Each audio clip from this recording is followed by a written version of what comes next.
Good. So hello everyone. Welcome to the tutorial on language models and on applications of language models in the context of data management.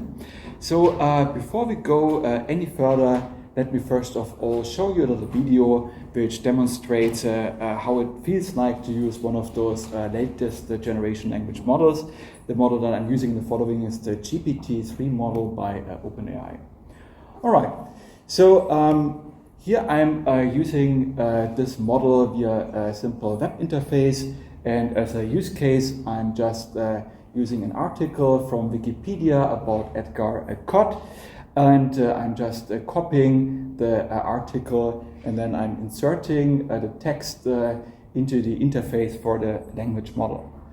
So that is a multi-paragraph text. It has a size that might have been difficult to handle for some of the previous natural language processing methods, and now I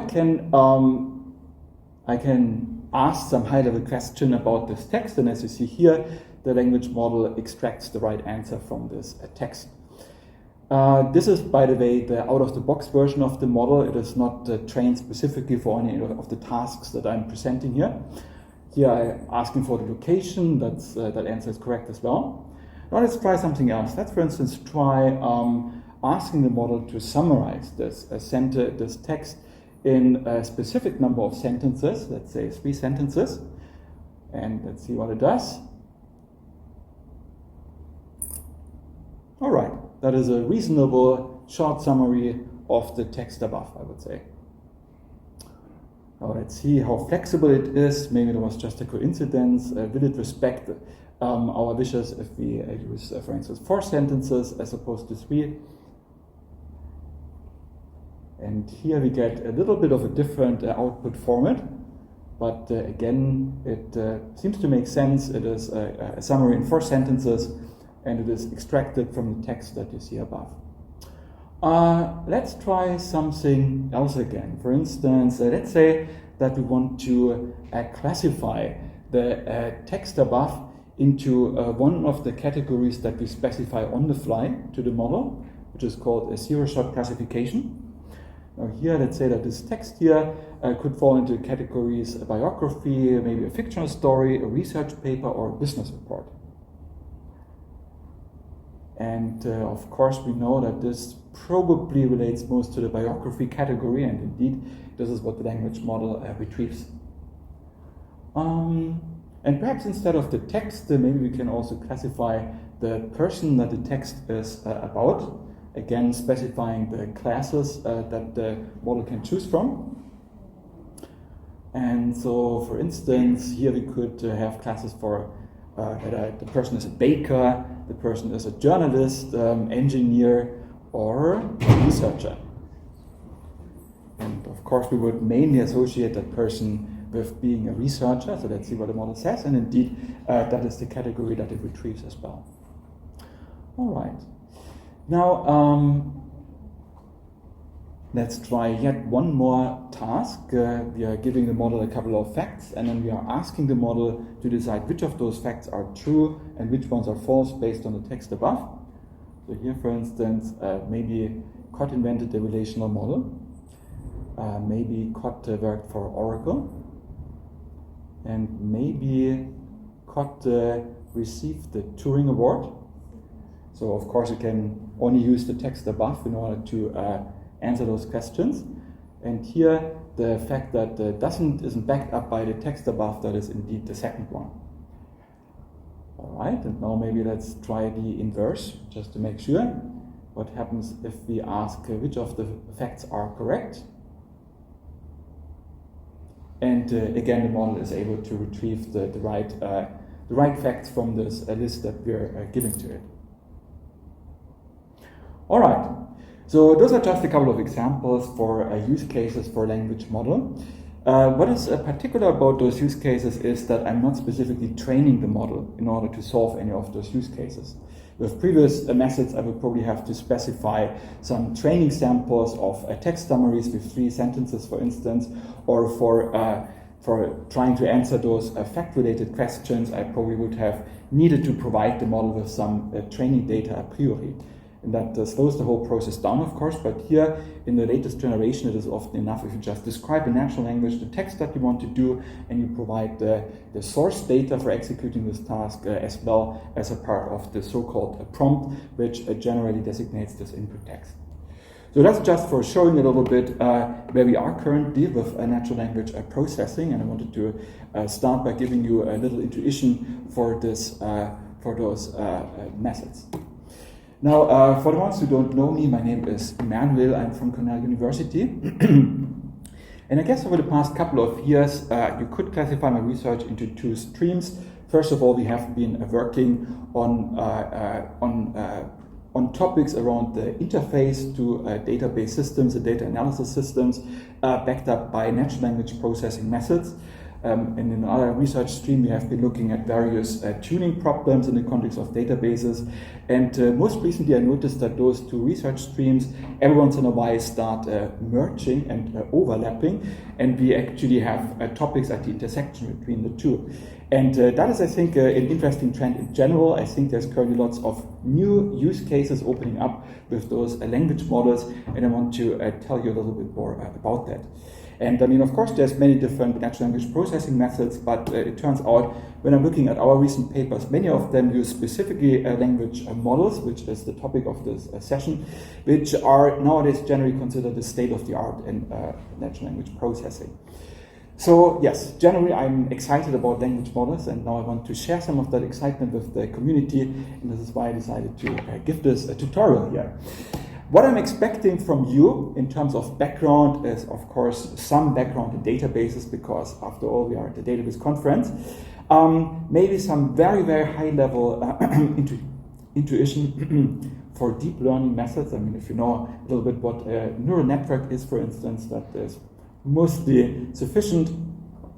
And when it comes to language models, I don't expect any prior background at all. In fact, the goal of this tutorial is to bring you from no knowledge of language models to having some basics about language models and some intuition for where you can use them in the context of databases. So in the following, I'm first of all going to introduce the so-called transformer architecture, which is one of the cornerstones of language models in general. It's a specific neural network architecture that has a couple of advantages compared to previous architectures. And I'm going to describe that architecture, at least at a high level of abstraction, enough to give you some intuition for why those models can be beneficial compared to the previous state of the art. Now, the transformer model is a neural network architecture, but if you have such an architecture, you also want to train it in some way. And what is important in this context is the idea of transfer learning, which essentially means that we are training our models on tasks where we have a lot of training data easily available, and then we are trying to at least partially transfer this knowledge to other tasks where training data is more sparse. I'm going to tell you a little bit about transfer learning, and that concludes the more theoretical part of this tutorial. Afterwards, I'm going to show you a couple of libraries and interfaces that enable you to use language models in practice. I'm going to show you those interfaces and run a couple of little examples. And finally, I'm going to discuss about a couple of applications in data management that I have recently seen, and perhaps another couple of applications where I think it might actually be interesting to look at them. And one important point about this tutorial in general, I'm very open to questions. So I timed the talk itself to about 1 hour, so we have a significant time for questions. Every once in a while I'm going to show this red question mark symbol, and that is a special encouragement to ask questions. But even if you don't see that symbol, please don't hesitate to ask questions in between if something is unclear. All right. So, are there any questions about the organization of the tutorial? Yes, please. We do have a question from online attendees. Okay, please. Yes. So, the question is, what if the article fits none of the specified categories in the example that you showed earlier? That's a good question, and actually I'm gonna show a live demo of that model, and that's something that we could try out, for instance. In those cases, the model would probably try to figure out whichever category still seems to be the closest to what we are doing. I mean, those categories, I mean, they are relatively fuzzy categories. So even if there's nothing that quite seems to match what we want, it might probably still figure out which one is maybe the closest one. So yes, so in those cases, I mean, if we specify classes and they don't match the text at all, then the model couldn't do much. It would probably produce a random output. Any other questions?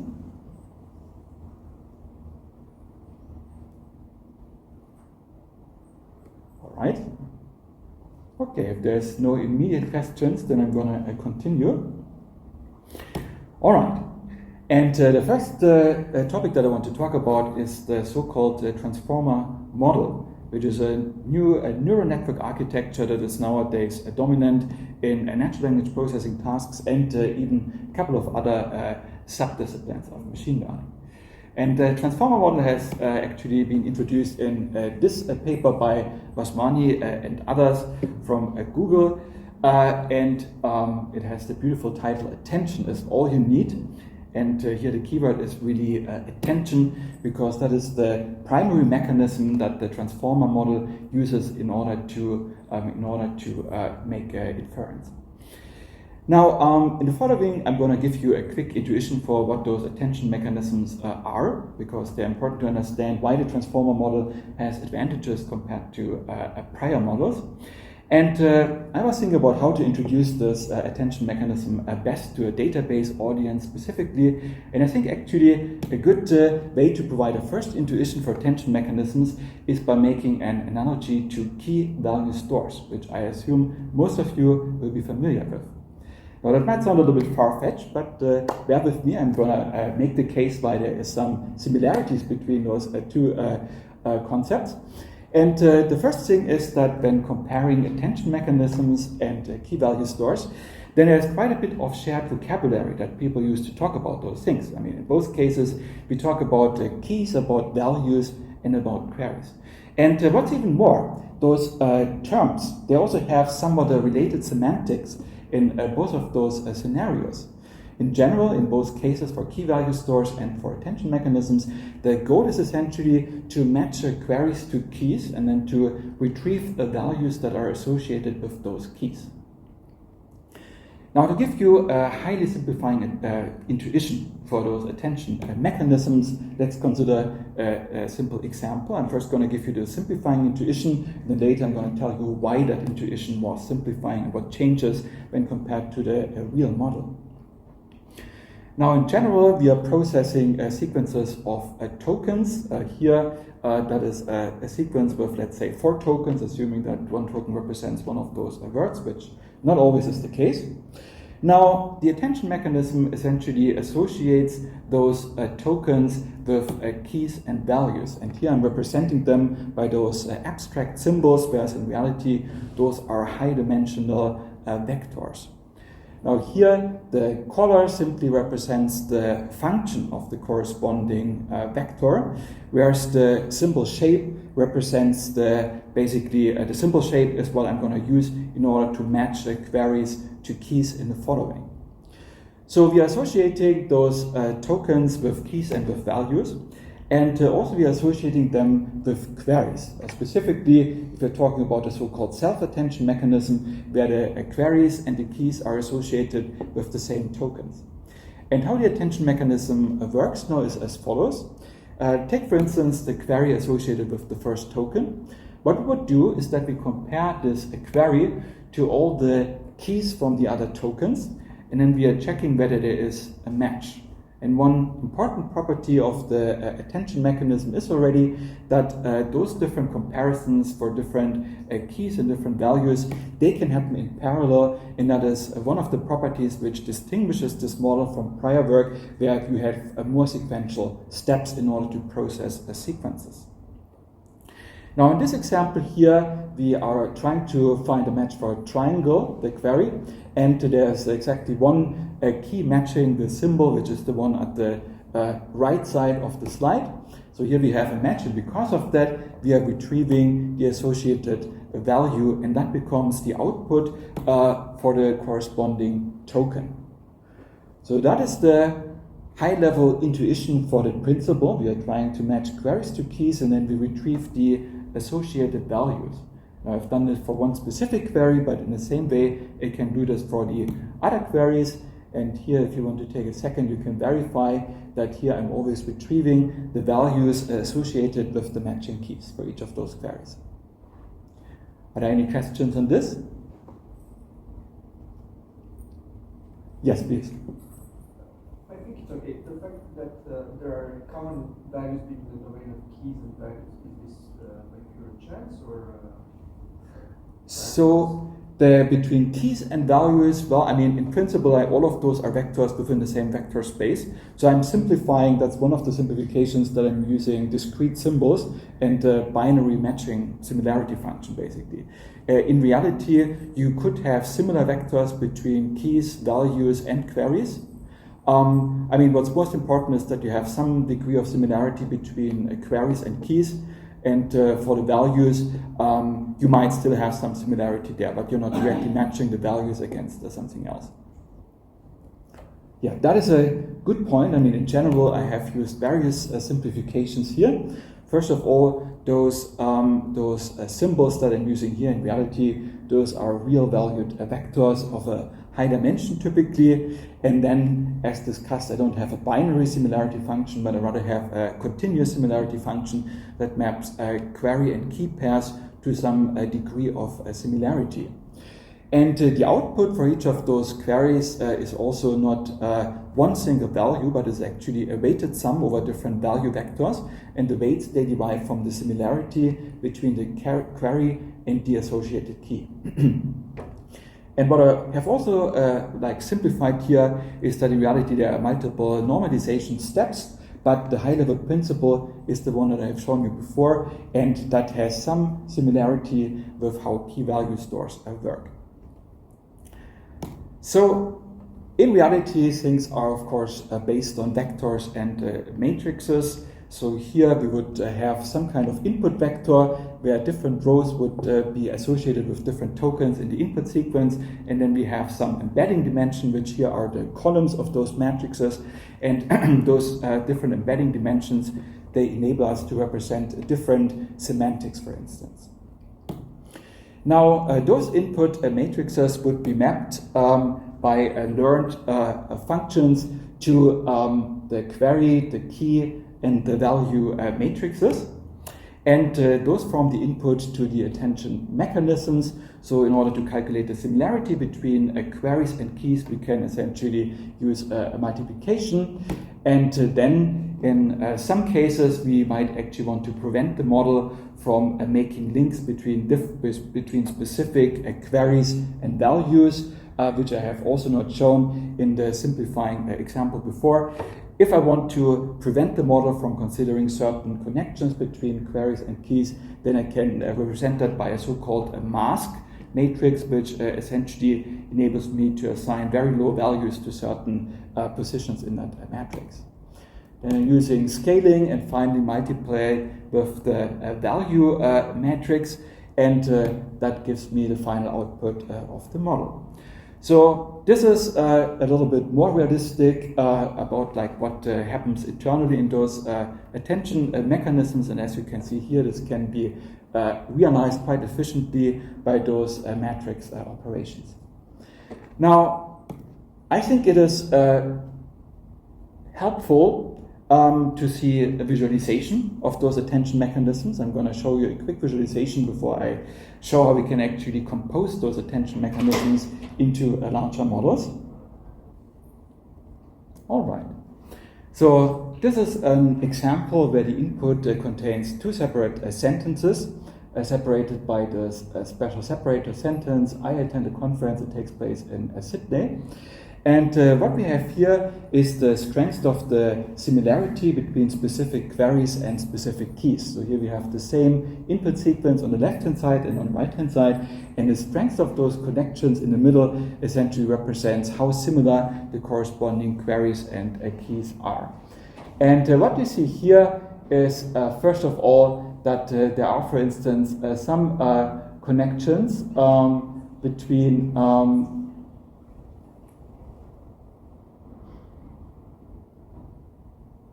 Right, it's a little bit hard to see, but there are some connections between this pronoun and the word conference in the first sentence here. So here, this is a function which seems to keep track of the connections between words and the words that they're referencing.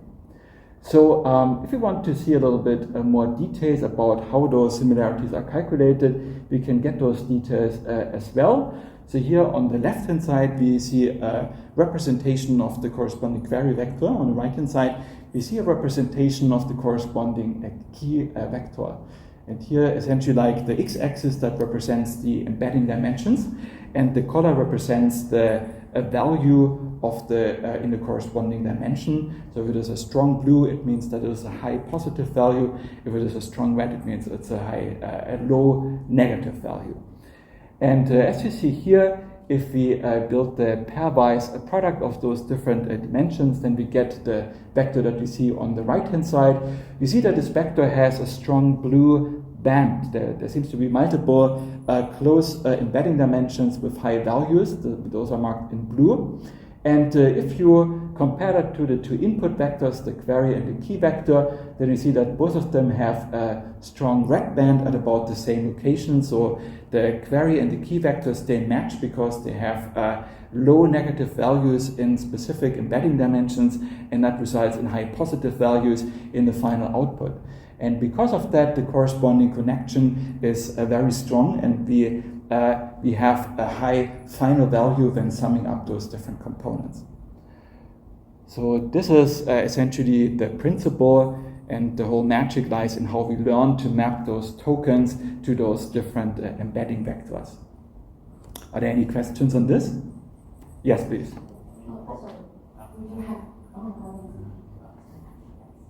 So one question.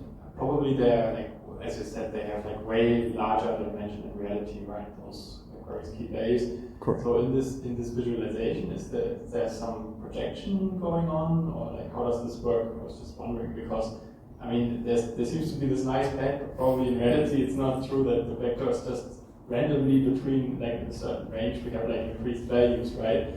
So I was just wondering how that works here. Right, okay. So I mean, first of all, you're absolutely right. I mean, there's typically a high number of embedding dimensions, something like 512 embedding dimensions or more would be typical.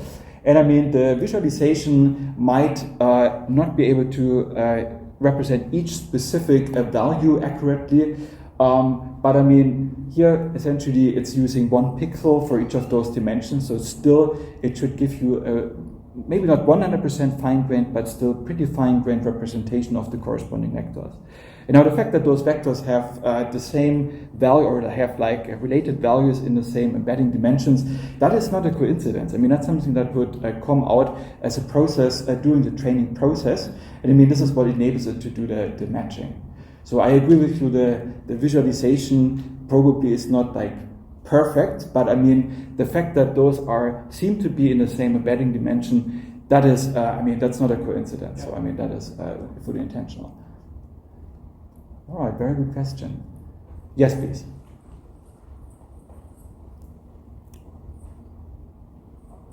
Hi. So what task is this being trained for to get this attention? Because would the attention be different if the task was different instead of it being conference? If it's a question answer session, I assume it might have a different attention head, right? Right. Okay. That's a great. Those are multiple great points. In fact, so I mean, first of all, you're absolutely right. The attention that I'm getting here, I mean, first of all, the visualization here is specific to one specific input, and if I change the input, the visualization would change. Also, if I would change the training process, then even for the same input, the visualization would change indeed. And even if you train twice with the same training data set, because there's some degree of randomization, it might actually still change. It will probably have somewhere some kind of mechanism that relates pronouns to the words they're referencing, but where precisely that happens, that might change with each training trial. And then you also mentioned already an important keyword, which is heads. And that's something that I also wanted to direct your attention to. You see here that at the left upper corner of the screen, I'm actually selecting one specific layer and one specific head. So transformer models, they're actually using not one attention mechanism, but multiple attention mechanism. And then maybe you need a function like that, but you might not always have it at the same specific layer and at the same specific attention head. I'm going to say a little bit more about that in the following, but yes, you're absolutely right. All right. Okay. Any more questions on this?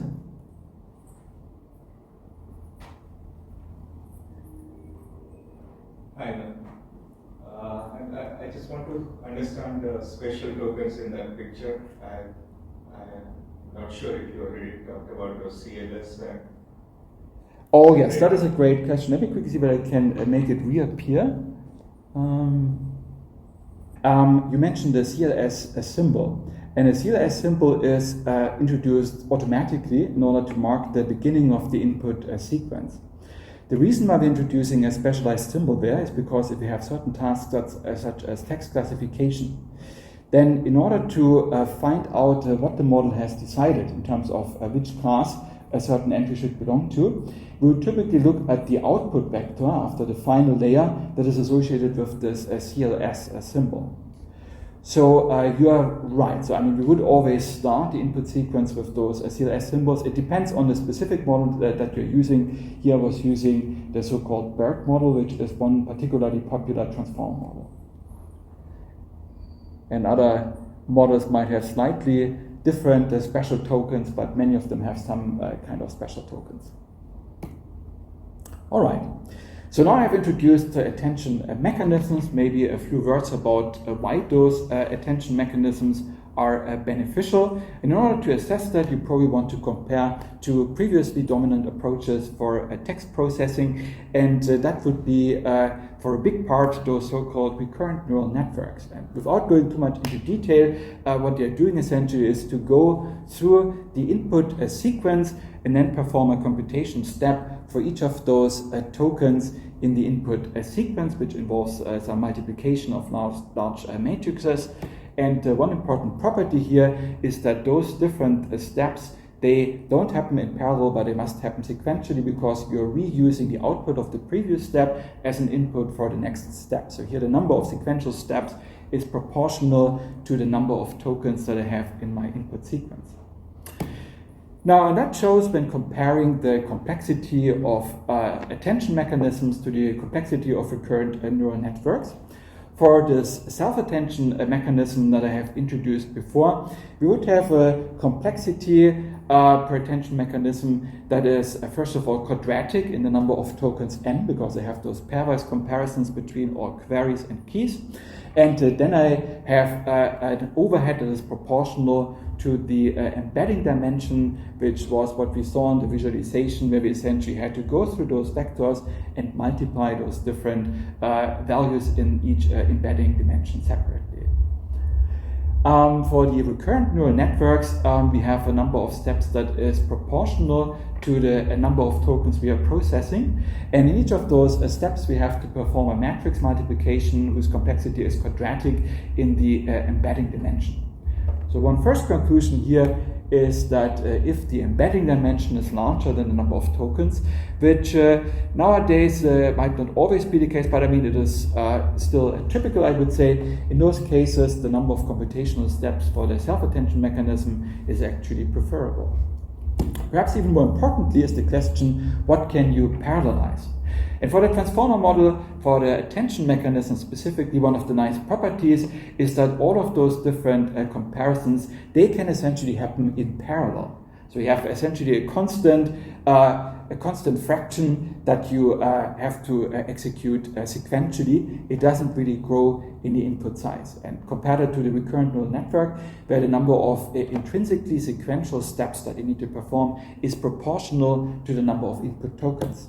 So this is why the authors of the transformer model claim that this approach is more parallelizable compared to the previous state of the art.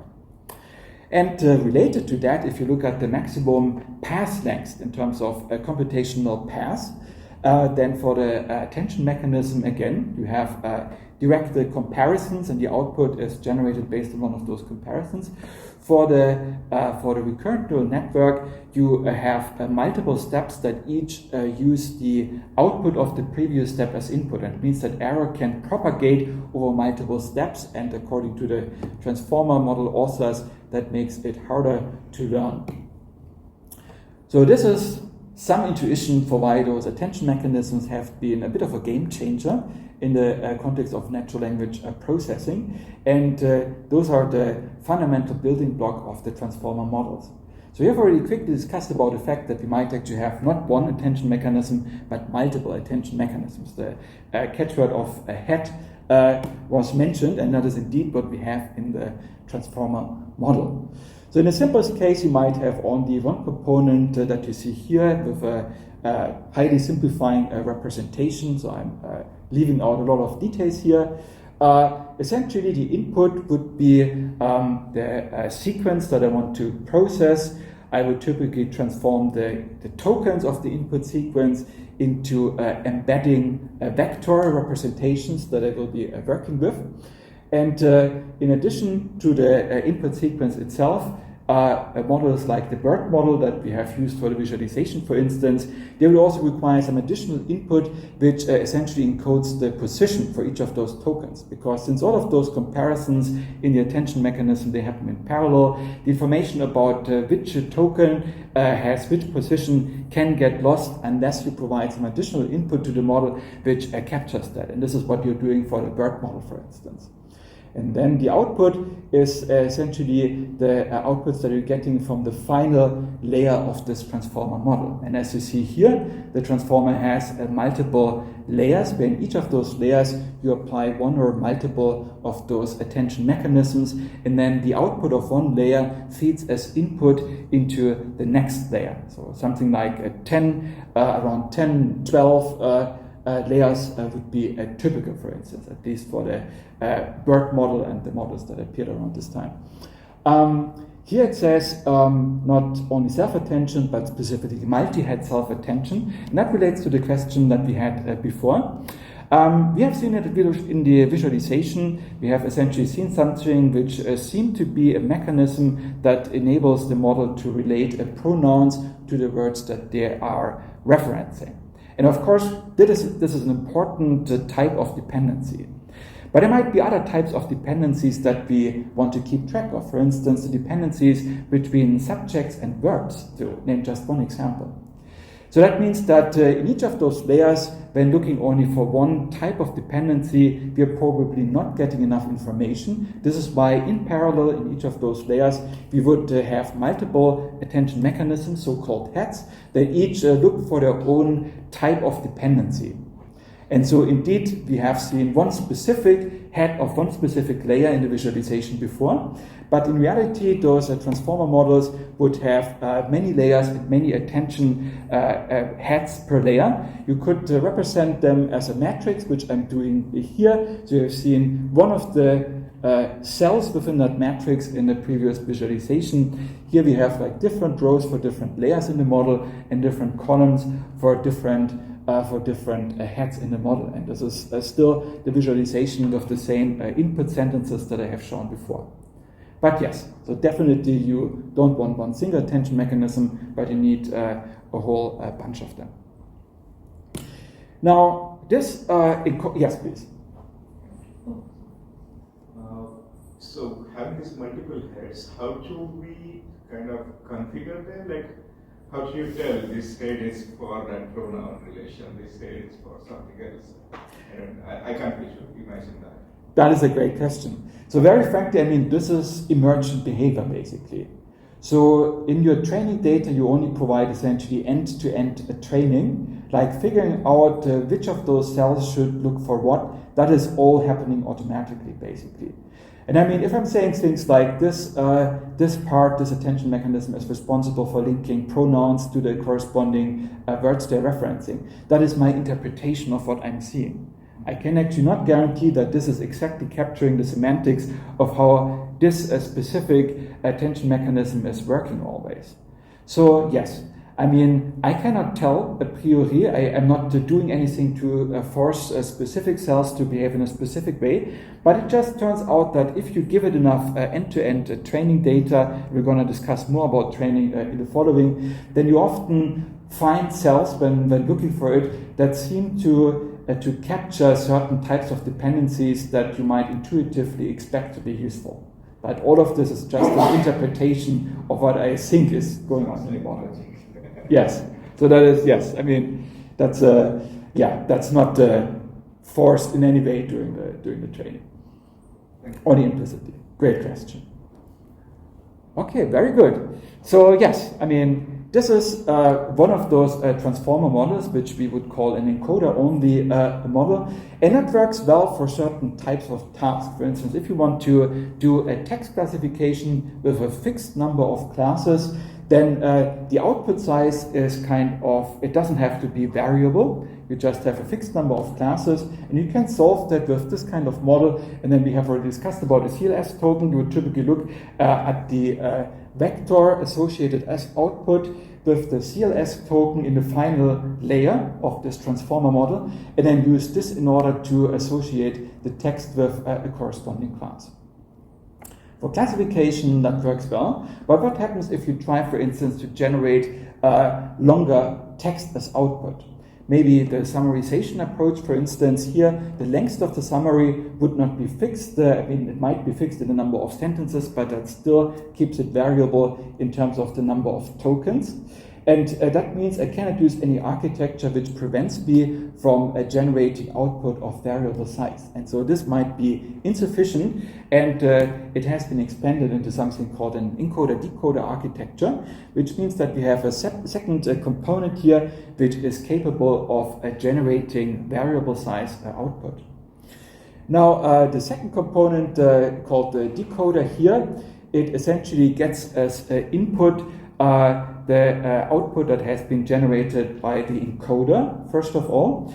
And then it also gets as input the tokens that it might have produced in previous steps. So in order to generate the full output, we would repeatedly apply this decoder and essentially feed it with its own output from previously until we are reaching some kind of a stop token, and then we consider the total output. So this is how we can generate variable length output, and you see that the decoder is a little bit more complex compared to the encoder if you look at those different layers.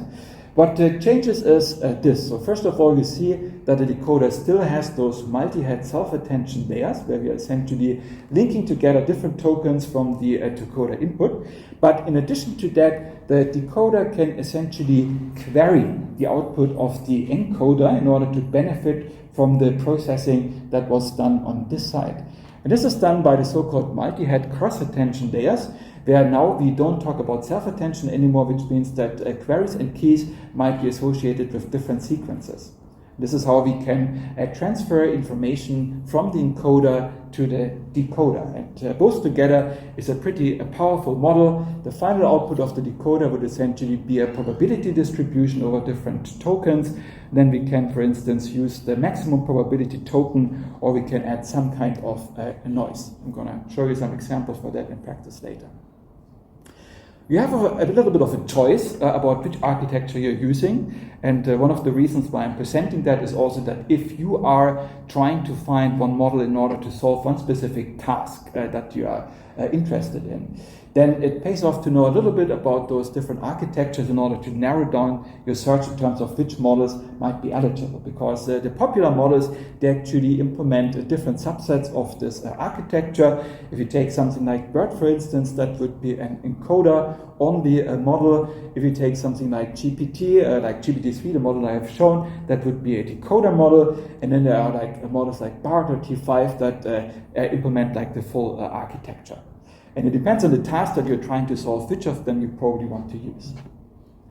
So that was a little introduction to transformer models and attention mechanisms, and I was trying to give you some intuition for what the different architectures are like and what the advantages compared to previous methods are. Are there any questions on this part of the talk?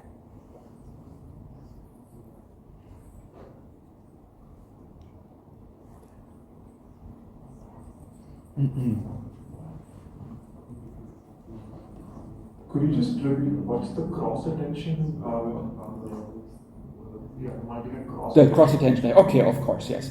So for the self-attention layers that I have introduced previously, we essentially associate the queries, values, and the keys with the same tokens. But you don't have to do that. What you can also do is that you associate the keys and values with one sequence, and you associate queries with a different sequence, which means something you can imagine, like you enable one sequence to query the other sequence for information in a certain way.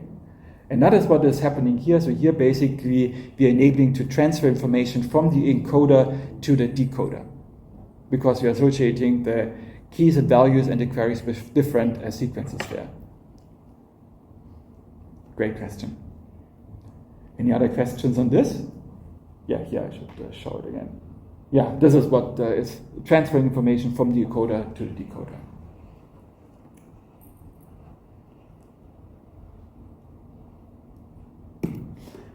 All right. So now I have those huge neural networks, which have hundreds of millions to hundreds of billions of trainable parameters, partially enabled by the fact that you can parallelize quite nicely, which is important if you want to scale things up to large parameter counts. But this is not very useful unless I can actually train them with something. So I have a huge model, I need to feed it in a way. And that can be a problem, because in order to fully exploit those large models, it might actually be hard to generate enough training data. If you're talking about a task where I would have to generate training data by some kind of manual labeling. So this is what leads to transfer learning, which is actually a very natural idea that people also would apply intuitively, like outside of transformer models. For instance, if we think about somebody who wants to learn how to play some kind of instrument, let's say electric guitar or something, and maybe there is no corresponding teacher in the vicinity. So that person could maybe decide to first learn a different instrument which has some kind of similarity with the target, so to speak, and maybe take some summer course at some point in time in order to get from one instrument to the other one, and would hope that a lot of the general skills about how to play an instrument, how to listen to music can be transferred. And I know about a couple of cases from people who had some variant of that, not specifically with guitar, but with other instruments. And it's just one example for the general principle that you would sometimes try to transfer knowledge between similar tasks. Now, in the context of a natural language processing, we are actually in a similar kind of situation. If we talk about a text like a text-to-SQL translation, for instance, it might be hard to generate enough training data in order to satisfy one of those huge transformer models only with that task. So it would be prohibitively expensive, perhaps, to generate enough training data for specialized tasks. Like maybe text-to-SQL is still sufficiently important that we might be willing to do it, but for the long tail of tasks, definitely we wouldn't want to invest that kind of effort to generate the training data. So instead of that, those transformer models are typically pre-trained on tasks where large amounts of training data are available for free. And that could be, for instance, the task of trying to predict the next word in web text. And that is clearly a task where you can simply extract random sentences from the web without any manual labeling. Then you just use a part of the sentence as input, and you train it to predict the next word in that sentence. So here you get as much training data as you want, basically for free. And training on this kind of task that gives those models a certain generic degree of natural language understanding capabilities. And now if you have another task such as text-to-SQL translation that is a little bit more specialized, you can typically retrain those models with very small amounts of training data by a process called fine-tuning, which now typically leads to a state-of-the-art performance on this kind of task. So here, same principle as before. We are making a little deviation. We want to get to text-to-SQL translation, but instead of going directly, we first train it on text completion, because they just have lots and lots of training data, and then we use a little bit of training data to go from there to a somewhat similar task, which is the target task, text-to-SQL translation. So that is the principle of transfer learning, and now I have discussed one pre-training objective, which is like predicting the next word in a sequence, but of course there's many different types of pre-training objectives. There's masked language modeling, which means that we're essentially obfuscating some word somewhere in the middle of the sentence and then asking the model to predict that. We have already seen a language model where we are trying to predict the next word, and there's like different types of denoising objectives where I introduce some kind of noise in the original text by swapping things, deleting things, inserting things, and then I'm training the model to remove this noise that I have introduced. So there's various pre-training objectives, but what really matters is just that you can easily find large amounts of training data, and that is the case for all of those pre-training objectives that I'm showing here. And people have worked on quantifying the advantages that this pre-training gives you when learning a new task, and generally those advantages are very, very significant. That is one of the earliest papers in this domain which is studying those advantages. And as you see here, I'm presenting you with a little snippet from that paper. Essentially, with only 100 labeled examples, it matches the performance of training from scratch on 100 times more data. So this pre-training has really significantly reduced the amount of training data, but also the amount of computational overheads that I need in order to learn one more specialized task. So here we're talking not about a little bit of improvement, but about several orders of magnitude typically. So that used to be the state of the art until maybe just a couple of years ago. I mean, it's still kind of state of the art for some tasks. In the meantime, over the past couple of years, the size of those language models has just kept increasing. Here you have a logarithmic y-axis, which represents the number of trainable parameters.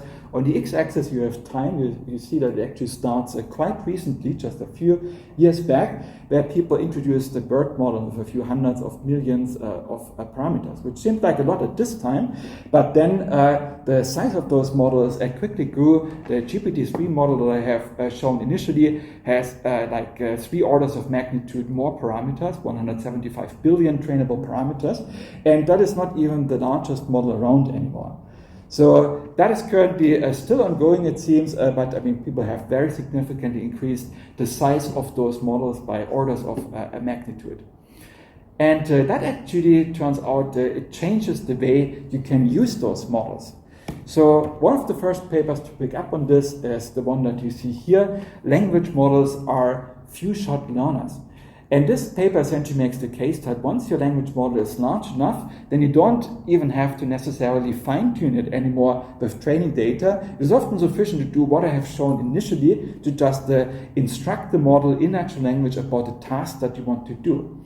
And possibly to provide a few examples just as part of the input directly. But you don't actually have to change the weights of this model by additional training.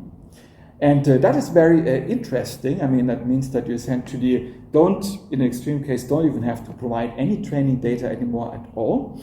The process is generally called prompting, and in summary, it essentially just means that you are providing in your text input the data you want to operate on, as well as instructions about what operations you want to perform on that data. And there's different degrees of that. In zero-shot learning, which is what I have demonstrated initially, you don't provide any examples, you just provide natural language instructions.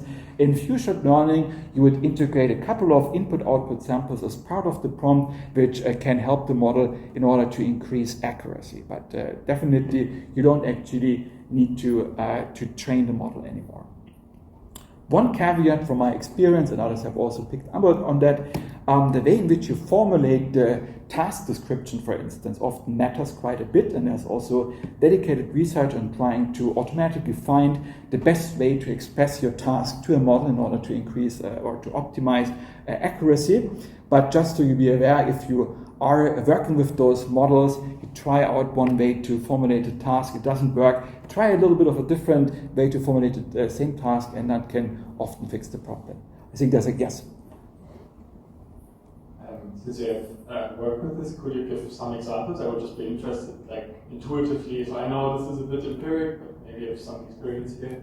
That is, yes. So I mean, that is, I think, generally a little bit, I mean, like, still people are looking into this, and I don't think it's there's some final solution on this. So from my personal experience, what works best is if you can formulate your prompt in a way that seems like it is natural and is close to things that appear in the training data. So if you, for instance, I mean, when working with one of those models for code generation, for instance, then, I mean, in principle, you could also just describe the code that it should write, and just for context. So here I have mostly talked about models that generate and process natural language, but there's also models that actually generate and process programming languages along with natural language. And in order to instruct those models to write code, you can formulate the things in different ways, but it's often beneficial to, for instance, copy the kind of common structure that you would typically find in the code that it has been trained on. So it takes some intuition, but I mean, one high-level hint that I would recommend is just to think about what is close to things that the model has seen in the training data. If you can link it to that, often you can improve the performance. Questions. So do you have any advice or intuition on when to actually stop trying to create new prompts and fine-tune the model? Okay, that is, so I mean, basically, it depends on the task. I would say, I mean, if you have a task that is stable enough, and if you can fine-tune the model, then I would recommend you to do it, because, I mean, why not? I mean, fine-tuning, I mean, it's not necessary in many cases, but it doesn't decrease performance, for sure, at least not in my experience, ever. So if you can do fine-tuning, then I would definitely recommend you to do it.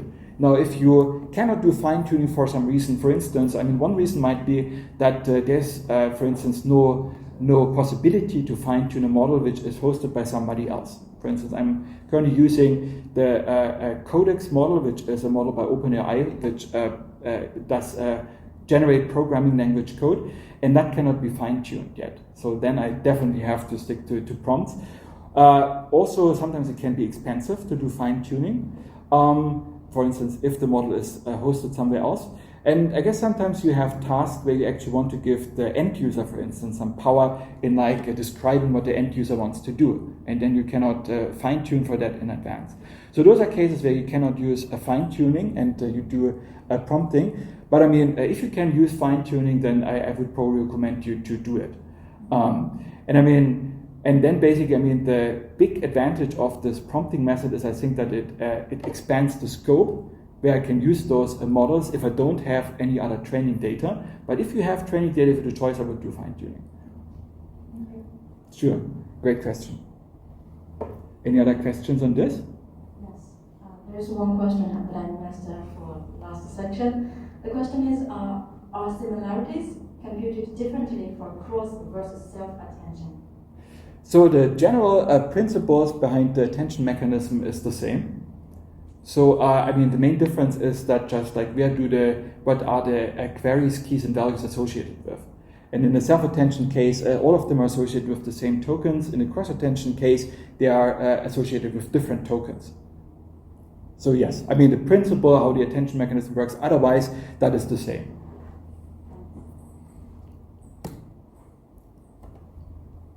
Any other questions on this? Oh, yes. General question, I see these terms transfer learning and fine-tuning being used interchangeably even a couple of your slides. Are they by definition the same, or is there some fine difference? I would say there's a difference. I mean, for me, like fine-tuning is one part of transfer learning. I mean, here in transfer learning, I mean, you sometimes find slightly different terminology, but as you see here, when describing transfer learning, I first I do the pre-training, where I'm essentially training on some task that I would call generic. And then the fine-tuning, I would say this is if you go from a generic task to a more specialized task. So for me, personally, fine-tuning is a part of this transfer learning process, but it's not the entire process. That's the one where you go to more specialized tasks. When the word fine-tuning, you are refining things that have already been broadly optimized to work well on some generic task. All right, great questions. All right, so if there are no other questions for the moment, I would continue and tell you a little bit about how we can actually use those models. So now I have given you the rundown of the fundamentals of those models, but maybe some of you are interested in starting research in this area, and I cannot cover those interfaces in all detail. At least I want to give you some starting point about where you can make some first experiments with. And of course, there's nowadays many, many different ways to obtain those models and to use those models. And I'm only going to present 2 ways of accessing those models, not because those are the best ways in general, but just because those are the ways, those are the libraries that I regularly use. So feel free to also use different libraries. Of course, I'm not saying those are the only ones or even the best ones. But definitely, I was able to work quite conveniently with them. And the library that I'm using quite regularly in my work, that is the Hugging Face Transformers library, which nowadays is a very successful startup, and in general it's a source for various resources related to language models, including the models themselves, but also data sets and hosting capabilities for those models and so on. So I'm going to give you a quick impression for how that website looks like. So this is the main website over here. All right, so here, that is the, we're going to show the web address. All right, so here you have like different types of resources related to natural language processing. Personally, the first access point that I would recommend to look at are those models over here.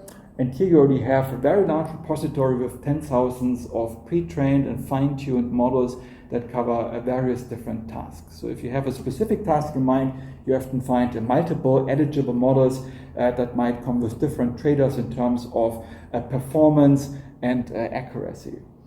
So here, for instance, we might have a task in mind, such as a text classification.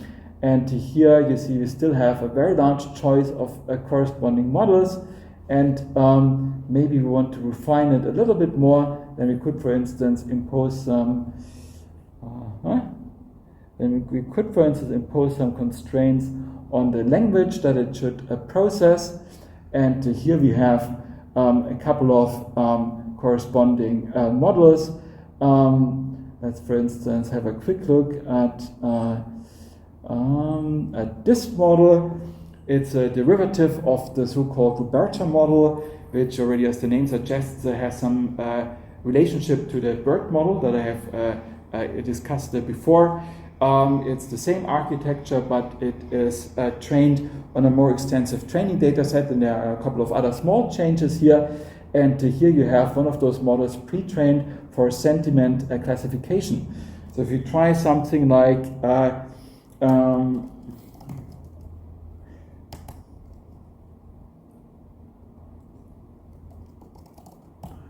some remark that contains some evaluation, then we can here try out the model live on the website without even downloading it. It takes a little bit for loading, and while it does that, I'm going to discuss the text description of the model that we have on the left. So for many of those models, you find some detailed description about how they have been trained, which kind of training data has been used in order to do the pre-training. You also find some details about how you can include those models into your code in Python typically. And as you see here, using the corresponding Python code, that is just a couple of lines. So this is a relatively high-level framework if you want it to be. Here, what keeps this code relatively short is the fact that it focuses on one of the standard tasks, which is sentiment analysis. This is why you can use one of those prepared pipeline operators. If you want to do something more customized, then you might have to go to a lower level of abstraction, but I recommend you to generally try to map whatever task you have in mind to one of those standard tasks in order to make things simpler. And now this has finished processing, and you see it accurately classifies this as a positive sentiment. All right, so this is only one example. You generally find many different models for different tasks, and this has been a useful resource for me in the past. Is there any questions on this?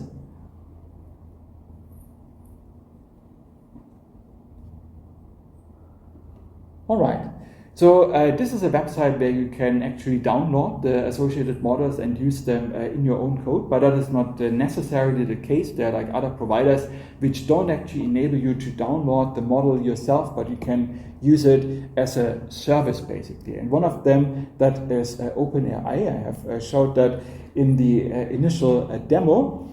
And we can also quickly try out a few more things. I think we already had like one question about what happens if the model gets categories which don't really match the text at all. Here it is.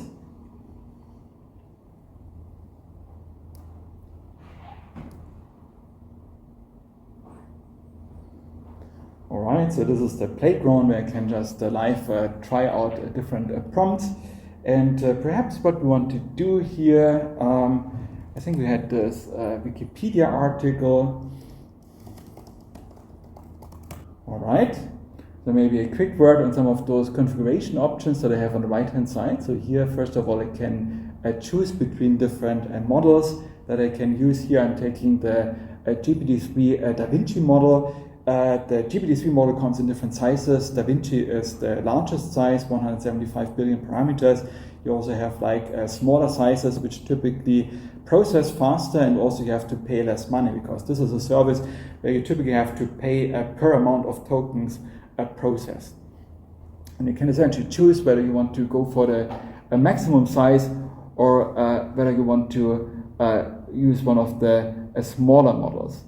So this is the smallest model, and the price that you pay per token is by orders of magnitude lower than what you pay for the largest model. But okay, let's go with the largest model here.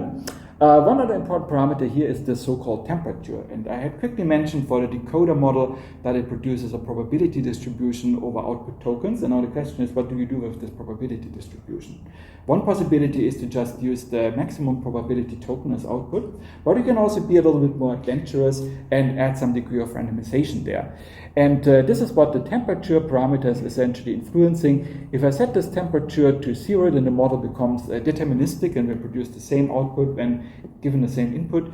If I choose a higher temperature, then the model will behave more random and might produce different outputs for the same input, and they might also be more creative in a way, or be less expected in a way. So if you are, I would often recommend to start with a 0 temperature, and if that doesn't work, then you can increase the temperature. Try to get like more diverse variants where one of them might satisfy what you're looking for. All right, and now here I'm setting the temperature to 0. I'm setting the maximum output length here. Maybe I can actually use something a little bit smaller. And here I could define some stop sequence, but I don't necessarily need to do that. Can inspire the model to, for instance, to generate output that is particularly non-repetitive by penalizing the model for reusing the same tokens, for instance. I can try to let the model generate multiple different variants and then use the best ranked one and so on. So I have a couple of options here, but I'm going to leave it to the default settings for most of them. And now we had the question, what happens if the model is faced with unreasonable categories? So what should we use as classes? Maybe the person who asked about it, I think that was somebody online. Does anyone have? We do have one. Oh yes, please. Yes, I'm not sure, I might miss something. Very interesting.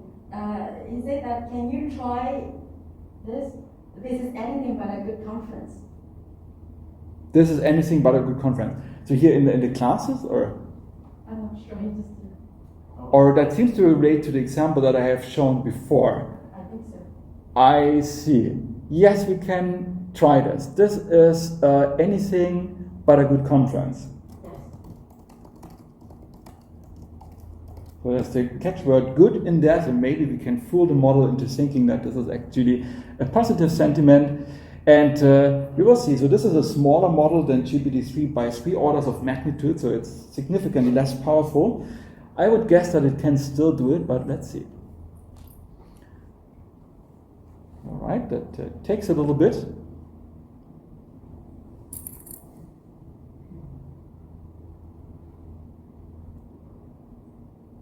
I can even do the same thing here.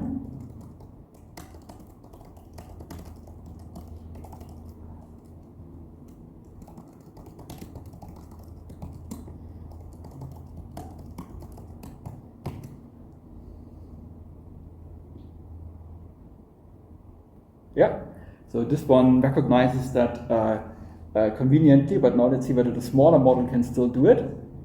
Yes, can also do it. So this is also classified as negative with a very high confidence actually. So yes, I mean that is well within the capabilities of those models. All right, other examples. I mean, I'm open to suggestions. We can just try out things. And yes, if there's any suggestions from the room or from online. So we have here, I have the text processing capabilities. I also have code generation capabilities. Does anyone have any suggestions for any of those possibilities? Yes, please. So like, tell me like a good joke about Encoder. Oh. Because this is hard. Okay, yes. It will be hard for me too, frankly. Good. Joke.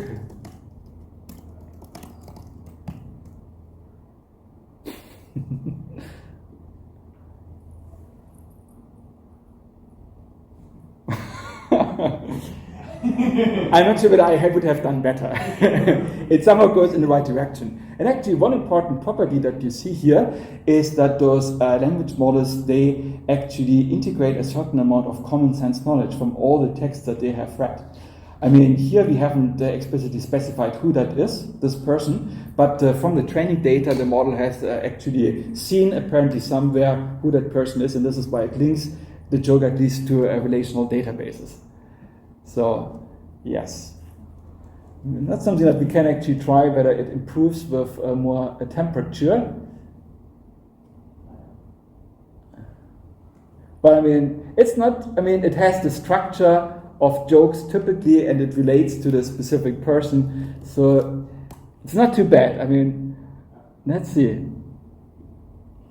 Okay, let's try with a medium temperature.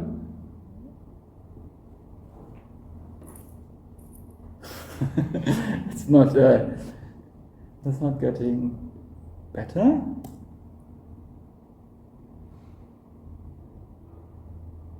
All right, now here we have the same output. Let's actually see whether we can somehow inspire the model a little bit more. So that is 0.7. That is temperature 1 actually, okay. That would be maybe a little bit too random.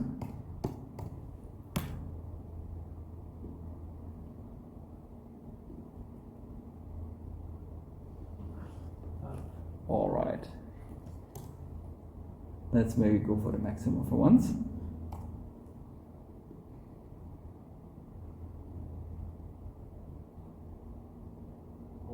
All right. So this is pretty close together. Yes. Medium funny, but I mean, at least it has some elements that make sense in this context.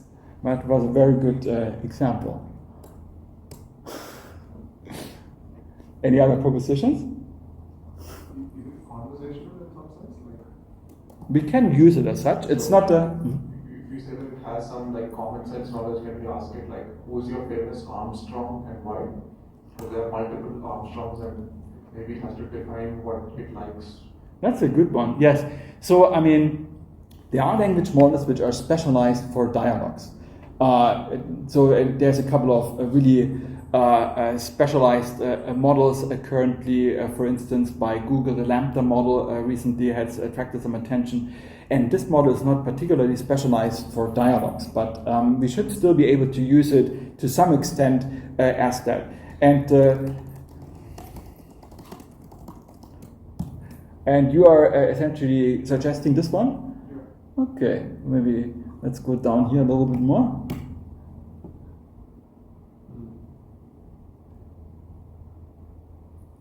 Yeah, okay, I think that's a very good answer.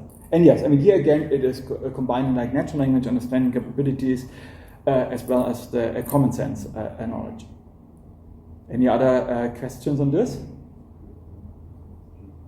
Yes? Can you ask him also why Armstrong is his favorite one?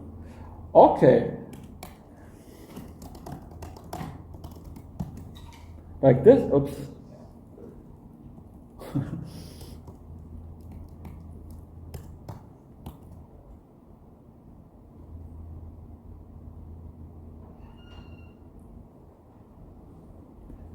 Generic, but makes sense in this context. Yes? Can you ask it why the sky is red? Why the sky is red, that's a good one.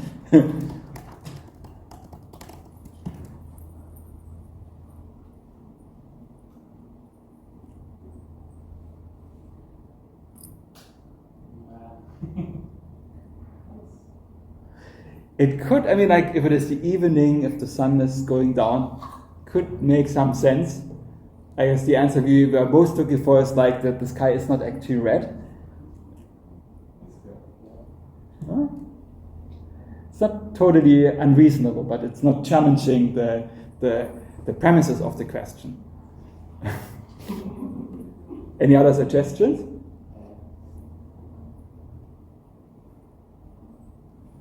Yes. There's one from the online entities. Oh, yes. Can you try, I wish this was a good conference? Oh. Alarm, okay.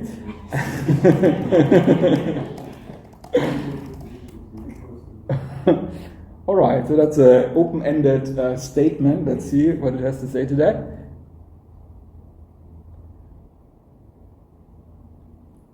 Yeah, that. Yeah, I mean that. Yeah, I mean this is like not this well within the scope where I would expect it to work well. Let's say. I mean that used to be difficult, like for the previous generations of models, but yeah, that is working quite reliably nowadays. And this is not even like pre-trained or like trained specifically on the sentiment classification task, but I mean that's still fairly within reach. Can you do a super simple lead code interview question? Sorry? Some lead code interview questions, so something not super hard. Like medium hard lead code, something like this, would that work? Sorry? Like lead code, something like this, would that work? Like generating lead code or? Yeah, maybe, but also giving in like a lead code challenge of today, let's say, whether it can do that. We could try it. I mean, actually, there has been some recent work which tries to apply it in order to solve like a programming course, introductory programming course questions, and it has worked quite well. So I'm not sure which specific challenge, but I mean, in principle, it could work on those challenges. Maybe print out a program for outputting the Fibonacci sequence. Yeah. All right.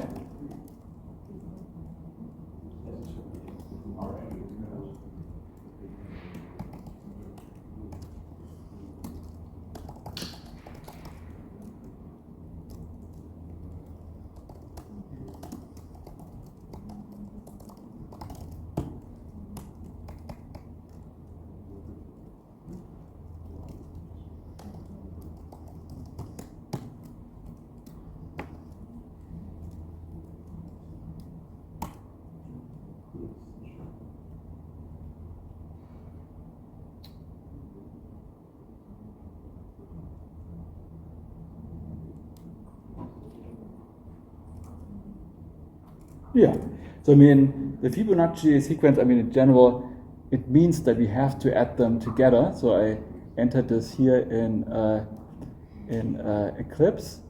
Now if we run this, Nice. yeah, that is the Fibonacci sequence. Yeah, So I mean, yeah. So I think that is a reasonable program. All right. Invert binary tree. Sorry? Invert a binary tree. That's also.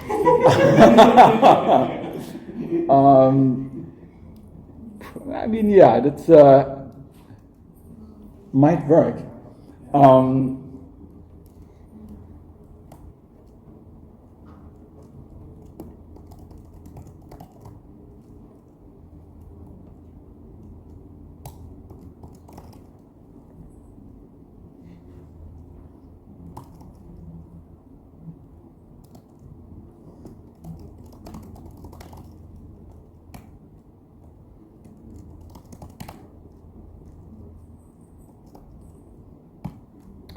How should the tree be represented? As a tree class.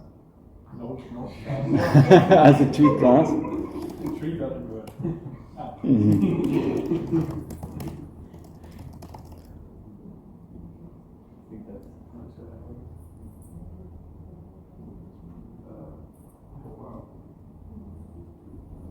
All right.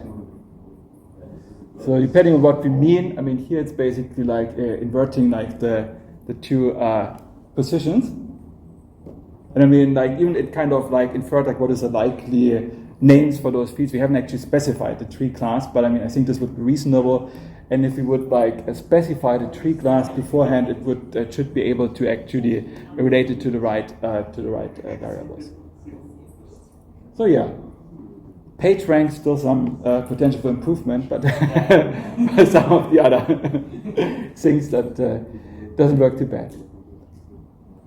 All right. So this is an overview of language models, the fundamentals of language models, and a couple of example libraries that one could use. And recently there has been quite a bit of work in the database community about like using those language models for different tasks. I guess one of the first things people have tried was to apply it for the problem of text-to-SQL translation, which has been a long-standing challenge in the community. And if you nowadays look at the high score lists for benchmarks such as a Spider, for instance, then you see that this list is dominated by approaches that exploit language models. And there is other research on interfaces, query interfaces, which exploits language models in some way. I have like one example here, which actually is not even a paper about natural language interfaces, but as one small part of the paper, they actually create a natural language interface for one specific use case, and they handle that in essentially one paragraph and write that they fine-tuned some existing model with something like 50 training samples. So I mean, typically it used to be like if you had some natural language interface, it was probably the topic of your paper primarily, but nowadays I see more and more cases where people add some natural language interface like as a side note basically. And that is only possible because those models enable you to do this with a very small amount of training samples. Then, of course, there's like the classic application scenarios like data annotation, data cleaning, data integration, data discovery, and so on. And there has been lots of work in those areas. One interesting trend that I saw in a couple of papers recently is papers that essentially cover multiple problems that would traditionally be handled in separate papers, but here actually because those models are kind of unifying the treatment for different problems. I see more and more papers actually propose solutions for multiple related tasks based on them. Traditionally, those models were applied at the interface, at the query interface to database systems. One thing that I'm currently interested in is also looking at how we can leverage them for the back end, for instance, by extracting hints from text documents about database tuning. Others have used language model as part of novel join operators, for instance, in database management systems. And I've also recently done some work on using those language models for code generation in order to write code specifically for SQL processing. One of the most adventurous projects that I've seen there recently comes from Facebook AI. So they essentially try to base everything on language models and data processing. In order to enable that, they express the whole database as a series, as a collection of natural language facts, and then use transformer models in order to process that.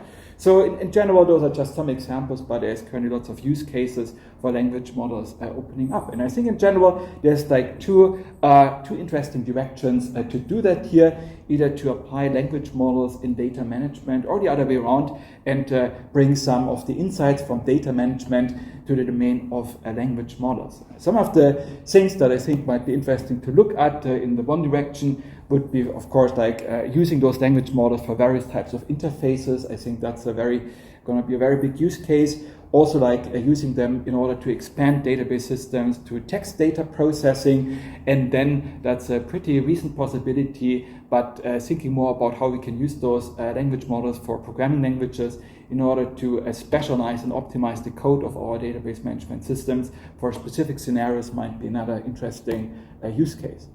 And of course, the other direction is also interesting, and I think like many of the insights that we have from the database community can be applied in the context of language models. I mean, first of all, those language models are very expensive operators to process data.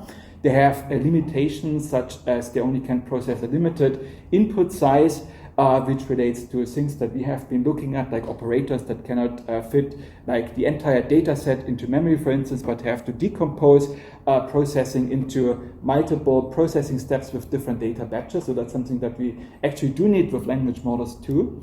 Also, if we in databases we have alternative implementations for the same operator. In language models, you also typically have many different model versions that you could use, and as a user, from my experience, it can actually be quite tedious to figure out what is the right model. So having something a little bit inspired by query optimization, which helps users in optimizing those decisions, might be an interesting avenue.